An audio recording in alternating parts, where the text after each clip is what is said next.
Hello বন্ধুরা, আপনারা দেখতে পাচ্ছেন আমার পিছনে একটা ছবি আছে। দেখুন বড় করে আমরা একটা পেট্রোল পাম্পে দাঁড়িয়ে আছি। পেট্রোল পাম্পের এখানে একটা হোর্ডিং দেওয়া আছে। হোর্ডিং এ কি ছবি আছে দেখুন, কপিল দেব মহাশয়ের ছবি আছে।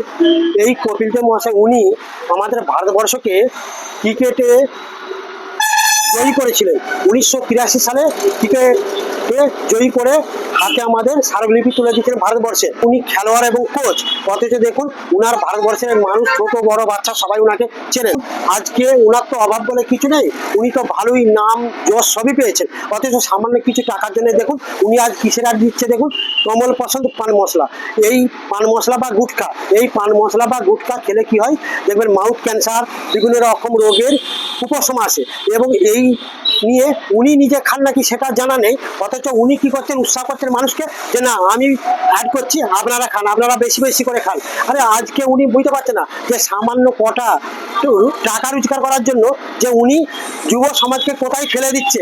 বলুন যুব সমাজ উনার এই অ্যাড দেখে কি শিখবে, কি বুঝবে? এতে করে কি আমাদের ভারতবর্ষ উন্নত হবে, ভারতবর্ষে হবে?